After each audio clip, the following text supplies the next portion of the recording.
When the Cubs finally looked like they were getting to the World Series, it was probably the most emotional I have ever been. I don't know if I'll ever get a high like that ever again.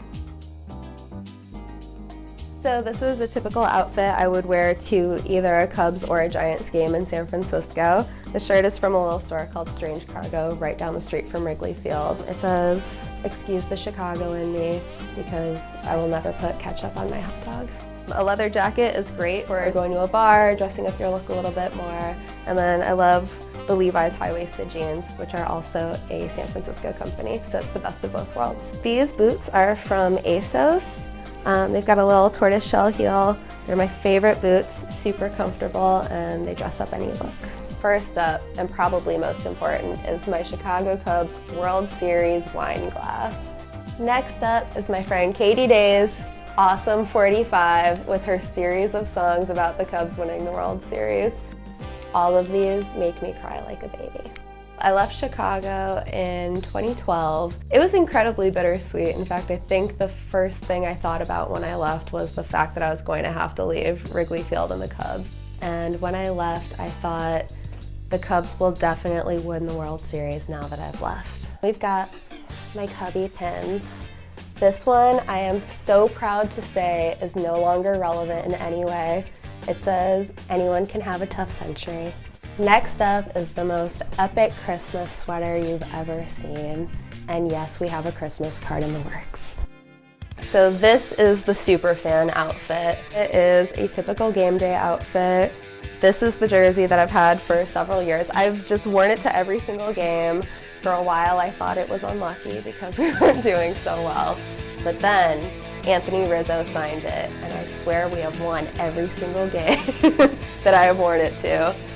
I will never wash this jersey. I understand that it's a little bit skeezy at this point. It's got some stains, but I can't wash it because it's autographed, and I think it's pretty lucky. The t-shirt I've got under here is a tribute to my friend Katie Day's song about the Cubs winning the World Series one day. It's called "By the Lakeside," and the line is, "When the gods decide, it's about damn time.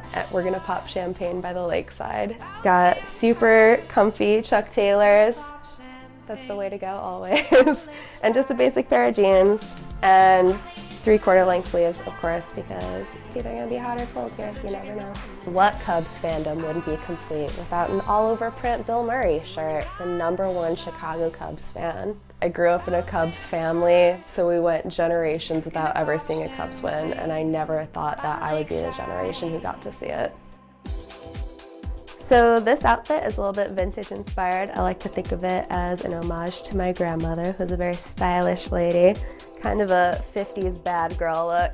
So we've got the best Letterman jacket ever because Cubs World Series champion. I never thought I would get to wear this jacket. I actually cried when I put it on for the first time.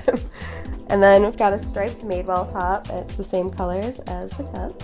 And just a classic American Apparel pencil skirt.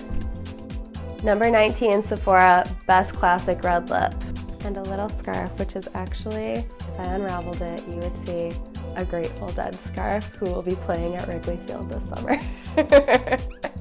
And then finally, perhaps more important than the wine glass, is my naked Jake Arrieta pillowcase, which my sister made specially for me for Christmas this year after the Cubs won the World Series. Don't get pink eye. My family moved to Chicago in 1912, and at that time the Cubs had been in the World Series in 1907 and 1908. But we went over 100 years without a win, and the love of the Cubs in our family has remained all of those years. Both my grandparents passed away a few years ago, and when the Cubs finally won the World Series, all I thought about was my grandfather and how happy he would be, and I thought about him watching those games. I'm gonna cry. But it would have made him so happy. So my mom has always told me from the time I was a kid, I have gone my whole life without seeing the Cubs win the World Series, and you will too. But it didn't happen, and it was great.